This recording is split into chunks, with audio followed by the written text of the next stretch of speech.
Hi everyone, this is Emily Leiphart and I'm so excited to be joining Ellen Hutson as a brand ambassador.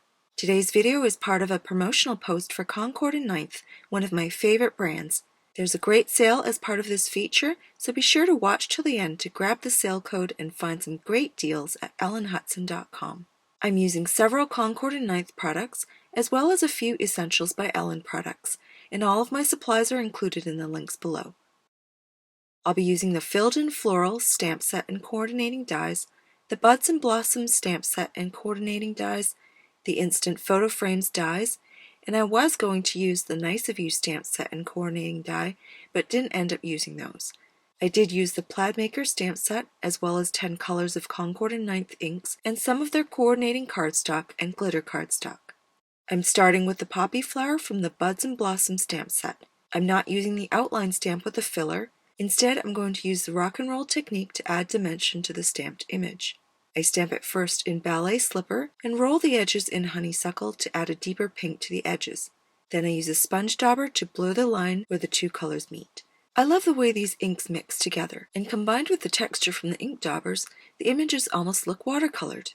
I like to stamp at least 2 of them so I can choose which one I prefer, or if I like both versions, I can use the extras on a second card, which I do here.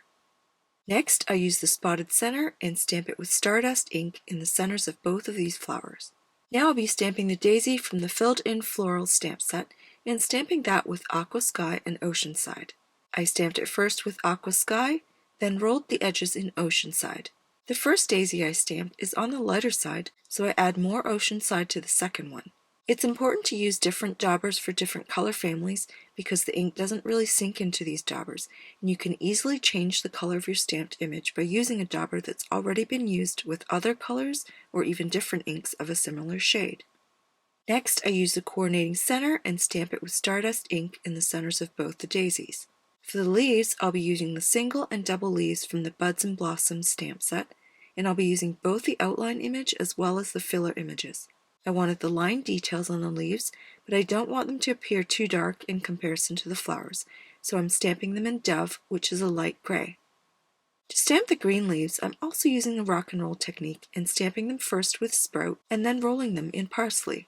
Again, I use a dauber to blur the lines between the shades and stamp the leaves.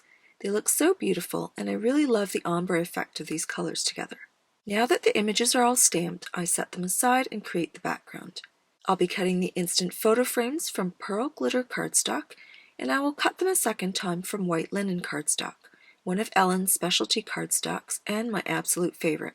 I always have a ream of this around and tend to make most of my card bases with this cardstock. I absolutely love the weight of it, as well as the subtle texture. It looks so elegant. After using the coordinating dies to cut out the flowers and leaves, I can prepare the card base and background. I'm using an A2 Stardust card base. I've cut a 4" by 5.5" white linen panel, which will be offset to the right, so there's a strip of Stardust showing at the left. Then I arrange the pearl glitter frames and the flowers. I want to provide a subtle contrast in the backgrounds of the frames, so I'm going to ink blend Aqua Sky and Ballet Slipper in the squares opposite the flowers. This means I'll add Aqua Sky to the larger frame since it's next to the pink flower, and I'll add Ballet Slipper to the smaller frame since it's next to the blue flower. For the sentiment, I'm going to use the beautiful block sentiment from Filled in Florals that reads, "Hello, darling friend." I'm going to stamp this in Versamark watermark ink and heat emboss it with gold embossing powder on Oceanside cardstock. It's always so satisfying to watch the powder melt, isn't it? The nice thing about this sentiment is it can be easily trimmed with scissors if you don't have the coordinating die. Now I'm going to add a couple tiny buds from Filled in Florals using Buttercup ink. To finish, I'm going to stamp the group of tiny blossoms from the Buds and Blossoms stamp set. I stamp them in Stardust and hand cut each one so I can use them as accents and to embellish my 2 cards.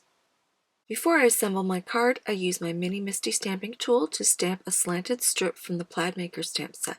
I use mushroom ink, which is a dark gray, because I wanted a strong contrast between the Stardust card base and the white linen panel. I use liquid glue to add a second layer to both frames and the sentiment to give them a bit more dimension, and also to add some sturdiness to the sentiment since it will be popped up with foam tape. I also use liquid glue to adhere the frames and their inserts to the card. Once that's done, I pop up the flowers and leaves with foam tape and attach the sentiment with foam tape. To finish, I use mini glue dots to add the little blossoms to the card. I use my fingers to lift up the edges of the petals to add a bit more dimension. Then I use liquid glue and a jewel picker to add iridescent bubbles to the centers of those blossoms. Now my card is done. I kept this design fairly clean and simple, throwing in bits of shimmer and shine with glitter cardstock, heat embossing, and the little bubbles. I did use the extra flowers and leaves to create a second card where I swapped out the heat embossed image for a more simple sentiment, also from Filled in Florals. I broke up the sentiment by stamping it in the two frames, and that draws the eye down the card. This card base was cut from white linen cardstock, but I added a strip of Oceanside cardstock as well as a strip of gold glitter cardstock for contrast, and of course shimmer and shine. I hope you enjoyed today's inspiration video. As always, please visit the Ellen Hutson blog or my blog for more details, photos, and a full supply list. Thanks so much for watching, and I'll see you again soon.